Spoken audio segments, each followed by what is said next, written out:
Boa noite, pessoal. Meu nome é Ellen. Eu vim aqui a convite da Camila para esclarecer algumas dúvidas a respeito de detecção precoce da síndrome de Sotos. Eu sou pesquisadora na Associação Brasileira de Pais e Amigos da Síndrome de Sotos, né? E também sou mãe do Murilo, de 3 anos e 7 meses, com síndrome de Sotos, diagnóstico fechado. E foi através, né, desse caminho, né, dessa descoberta que eu cheguei até a associação. E hoje a minha função lá é informar as mães que chegam, os pais, né, que chegam precisando de informação a respeito da síndrome de Sotos e também acolher, né, dar o primeiro acolhimento, que a pessoa chega às vezes bem chateada, para baixo, sem esperança, e a gente sabe que o prognóstico é bem bacana, né? A gente não precisa se desesperar. Bom, então vamos lá, vamos falar um pouco sobre o diagnóstico precoce, ainda na gestação da síndrome de Sotos. É possível detectar ainda na gestação? Bom, eu diria que não. Bom, mas aí as pessoas falam, e o exoma? O exoma é possível colher na gravidez, não é? Sim, o exoma é possível de colher na gravidez, mas não é viável. E eu vou explicar por quê, utilizando o meu próprio exemplo, né? Quando eu descobri a síndrome do Murilo, quando a gente fechou o diagnóstico dele, o geneticista, por praxe, ele pede que os pais também façam um exame genético para verificar se o Murilo herdou a síndrome ou se ele fez uma mutação sozinho, né? Bom, e qual não foi a minha surpresa ao descobrir que eu tenho uma mutação no gene CHD3 que causa a síndrome de Schneider-Bloch-Campos e que, por coincidência, é uma Sotos-like, né? Então, ela tem as características faciais da Sotos, né? O supercrescimento, a macrocefalia. No entanto, eu tenho 1,59 m, não chego nem perto de ter tido supercrescimento. E uma outra característica da Schneider-Bloch-Campos é a dificuldade de fala, né? Os indivíduos acometidos por essa síndrome, eles têm dificuldade de desenvolver a fala e muitos nem desenvolvem, né? E como vocês podem ver, eu não chego nem perto disso. Então, não é só a detecção pelo exoma, né? Então, se eu vou lá, se a minha mãe tivesse na gestação dela, né? É óbvio que na época que eu nasci não existia esse exame ainda, né? Mas se a minha mãe na gestação dela, na minha gestação, tivesse pedido um exoma, ela ia ver ali antes de eu nascer que eu tinha uma mutação no gene CHD3 e isso ia gerar uma certa aflição, né? Porque ela ia imaginar que eu fosse nascer sindrômica e eu não nasci, porque é uma junção das duas coisas. Deve haver o erro no gene e também a pessoa deve manifestar as características, né? Então é preciso esperar nascer para ver se a pessoa manifestou características e aí sim juntar com o exame, né, genético, qualquer um deles, o exoma ou o array, ou painel genético, sequenciamento do gene específico, né, para poder fechar um diagnóstico de que a pessoa tem aquela determinada síndrome. Uma outra pergunta aqui, da Railane Freire, ela diz, em nenhum exame na gestação dá para ver essa síndrome? Bom, pelo motivo que eu expliquei, daria para ver através do exame genético, o exoma, né? Mas não é viável, porque é preciso esperar a criança nascer para ver se ela manifesta as características da síndrome e aí sim fechar um diagnóstico, né? Então, tem como ver se ela tem genes defeituosos, né? Antes dela nascer, mas não é viável, só ia criar uma expectativa que poderia não se realizar, né? Bom, então, uma outra coisa que o pessoal tem muita dúvida é a respeito do cariótipo, né? Ah, então, mas por que o médico pede o cariótipo? Então, eu fiz um desenho aqui, eu mesma fiz o desenho. Isso aqui, ó, é um cromossomo. Vê se vocês conseguem ver. Então, a gente tem 23 pares de cromossomos no nosso corpo.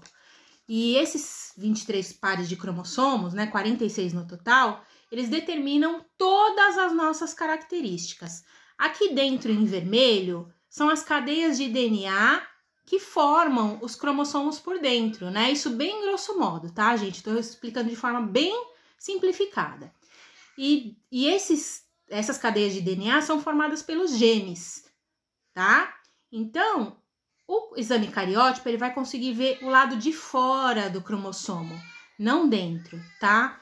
E os exames que ele alcança, as síndromes que ele alcança, né, com o exame cariótipo alcança, Edwards, Down, Patau, X frágil, entre outras, né? Então, a síndrome de Down, por exemplo, ela é vista no cariótipo, mas Sotos não. Por quê? Porque ela tá lá dentro, né?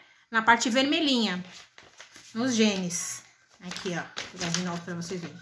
Aqui, ó, Sotos tá aqui dentro, não do lado de fora. O cariótipo só consegue enxergar a parte de fora, se tem algum defeitinho nessa estrutura em X aqui, por fora, tá? E Sotos tá aqui dentro. Então, uma analogia que a gente costuma usar bastante é a do livro, tá? Então, o cariótipo vê a capa do livro, ele consegue enxergar a capa. Só que aqui, o gene, o cromossomo, é um livro de 20 mil páginas, né? Então, para você olhar dentro das páginas onde estão os genes, eu preciso de exames mais específicos. Então, como eu já citei aqui antes, esses exames podem ser o exoma,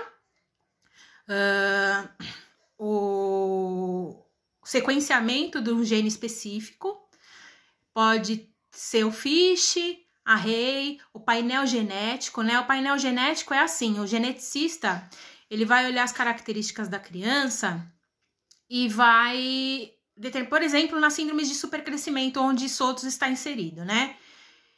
Para ele montar um painel genético, ele vai excluir, por exemplo, as síndromes de nanismo ou as síndromes degenerativas, as síndromes que não tem nada a ver com esse universo da síndrome de supercrescimento, e vai ler só os genes que lhe interessam, em vez de ler os 20 mil.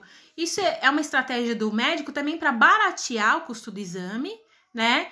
E ter um maior sucesso no fechamento do diagnóstico, porque se ele apresenta o exoma de cara, né, dependendo da condição da família, a família fica sem fechar diagnóstico, porque ela não tem condição de fazer o exoma, né? E ainda a gente não tem esse exame gratuito pelo SUS, apesar de existir já uma portaria, que é uma indicação do governo para que o SUS forneça esse exame, mas o SUS não tem estrutura, então ele não é obrigado ainda a aplicar. Mas alguns pais conseguem com ordem judicial, né? Fazem ali uma petição judicial e conseguem fazer o exoma aí, bancado pelo governo. E os planos de saúde já também estão bem maleáveis, né? A respeito, na época que o Murilo nasceu, 2019, 3 anos atrás, os planos de saúde eram super difíceis, assim, de conseguir esses exames genéticos. Hoje eles estão bem mais tranquilos, né? Tem bastante gente está tendo acesso e está chegando muita gente nos nossos grupos, na nossa associação, devido ao acesso ao exame genético. Bom, então só para finalizar a pergunta da Railane, não é possível determinar a síndrome de Sotos durante a gestação, né? Nem com o cariótipo, porque o cariótipo vê as síndromes genéticas que estão na capa do livro e não dentro das páginas, tá? Não é possível fazer um exame genético mais profundo sem que a criança nasça e comparar as características que ela desenvolveu com o resultado do exame para fechar um diagnóstico, tá? Então, o fechamento do diagnóstico não é tão simples, por isso que não dá para fazer pré-natal. No pré-natal, já um diagnóstico de síndrome de Sotos ou de uma síndrome genética, onde o defeito está no gene, dentro do cromossomo, que nem eu expliquei para vocês. Quando a síndrome tá aqui dentro, né, nesse vermelhinho, não dá para ver. Mas se a síndrome estiver aqui fora, nessa parte externa da estrutura em X, aí daria para ver no pré-natal, tá? Com um simples exame de cariótipo. Uma delas é a síndrome de Down e a síndrome do X frágil, que é muito semelhante a SOTUS. Por que os médicos pedem cariótipo quando estão começando a investigar a síndrome de SOTUS, né? Quando eles têm uma desconfiança? Porque o exame cariótipo pode ver a síndrome do X frágil e ela tem praticamente as mesmas características de SOTUS, as características do rosto, as características do crescimento, da macrocefalia e também do atraso neurológico, tá?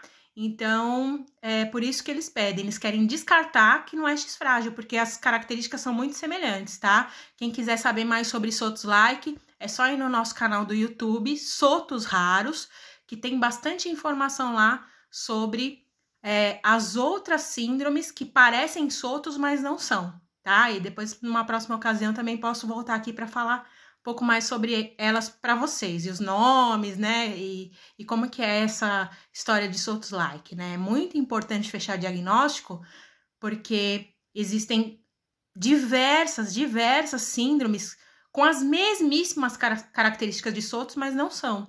Então, o médico pode fechar um diagnóstico só olhando as características ali no consultório, né, dar um laudo para você que a criança tem SOTUS, mas se ele não comprovar com um exame genético que existe um erro no gene NSD1 e aquela uma síndrome de SOTUS tipo 1, você nunca vai saber se é mesmo, porque existem outras síndromes que têm as mesmíssimas características, tá bom? E é importante saber o nome para você poder dar uma melhor qualidade de vida, direcionar melhor as terapias, tá bom?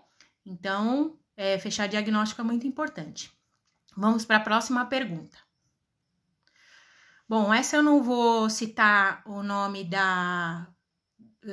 do seguidor, porque a Camila me disse que várias vezes já perguntaram para ela, né, aí na página, aí no Instagram. Por que não aparece SOTUS no teste do pezinho e nem no exame morfológico? É muito interessante essa pergunta. O teste do pezinho, a triagem neonatal, né, que se chama, o teste do pezinho é o nome popular, chama triagem neonatal.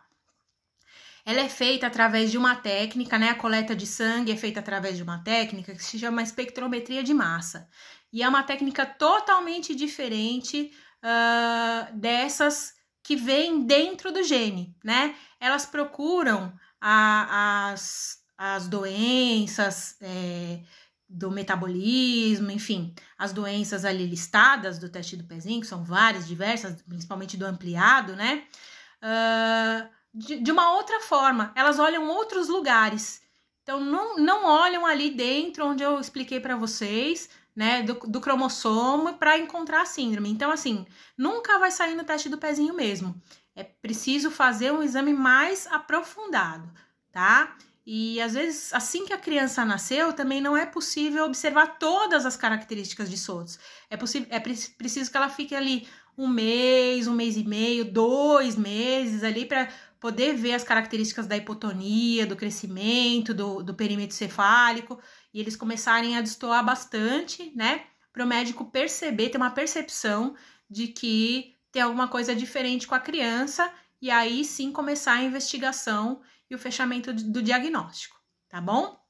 Então, o teste do pezinho vê lugares diferentes, coisas diferentes, através de uma técnica diferente. Então, nunca vai sair no pezinho mesmo, tá? São exames totalmente diferentes. E no morfológico? Bom, ali no exame morfológico, já dá para ver, por exemplo, uma macrocefalia, uma ventriculomegalia, que a criança tem um tamanho diferenciado, um pouco maior, né? Mas ainda assim, todas essas características que dá para ver no morfológico, elas são físicas, né? Por exemplo, as comorbidades, as doenças que Sotos carrega com si, porque assim, ser sindrômico não é ser doente, né? Mas síndrome é uma palavra em grego que quer dizer reunião. Síndrome quer dizer reunião de características, né? Diversas características. Então, ser sindrômico é ter algumas características diferentes, né? Por exemplo, o olhinho caído, né? A orelhinha de implantação mais baixa, pouco cabelinho aqui na frente, o queixinho fino, que é bem marcante, a testinha curvada, né? Então, isso é a síndrome, são as características, né? Então, é igual ser loira, ser ruiva, ter o olho azul, ter o olho castanho, são só características. Então, ser sindrômico é ter determinadas características, só isso, não é ser doente. Síndrome não é doença, tá? Então, até me perdi, sempre bato nessa tecla, né? Então, por que no morfológico não dá para ver? Porque no morfológico a gente só vai conseguir enxergar características físicas. E os médicos precisam que essa criança nasça para ele observar outras características que vão levar ao fechamento do diagnóstico. Ainda se ele desconfiar dentro da gestação com o exame morfológico que a criança ela tem uma síndrome de supercrescimento, como eu disse antes, ainda tem a Sotos-like, né? Então, são diversas síndromes de supercrescimento com todas essas características que eu falei. O queixinho fino, que isso aí também é muito específico para ver no ultrassom ainda hoje, né? Mas, assim, uma macrocefalia, um tamanho maior de fêmur, né? Que já vai indicar que essa criança ela é maior do que um recém-nascido típico, né? Então, essas coisas que se consegue enxergar, essas características físicas que se consegue enxergar no exame morfológico, elas podem indicar qualquer uma das Sotos-like, por exemplo. Então, ele não consegue fechar diagnóstico ali no exame morfológico, tá bom? Então, eu espero que eu tenha esclarecido algumas das dúvidas de vocês a respeito de uma... Por que não é possível, né, a gente ter um fechamento de diagnóstico precoce de síndrome de Sotos, né? E também a respeito dos exames pré-natais, né? Por que eles não detectam, né, as síndromes genéticas, tá bom? Então é isso, se tiverem dúvida podem mandar, a Camila vai direcionar para mim e numa outra ocasião eu posso também retornar para tirar outras dúvidas de vocês, tá? Não esqueçam de se inscrever no nosso canal do YouTube, Sotos Raros. E se quiserem participar no nosso grupo de WhatsApp, né, onde os pais trocam ali experiências do dia a dia, onde a gente passa informação, artigos traduzidos, muita informação ali práticas para o dia a dia, que vocês podem entregar para os professores, para os diretores de escola, para os terapeutas, para ajudar, né, naquela situação que a gente chega, quando a gente chega no médico, e o médico fala assim, Sotos? Nunca ouvi falar em síndrome de Sotos.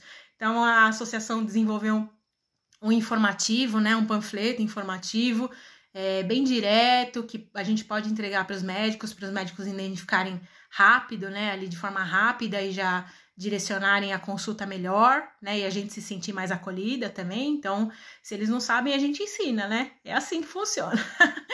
E também muita informação, material e apoio emocional vocês encontram lá. Só também pedir para entrar no grupo, deixar o seu número ali no direct da Camila, que ela vai passar para mim e a gente vai incluir no grupo, tá bom, gente? Boa noite, um beijo, espero que estejam todos bem esclarecidos nas suas dúvidas aí a respeito de diagnóstico precoce. Um beijo.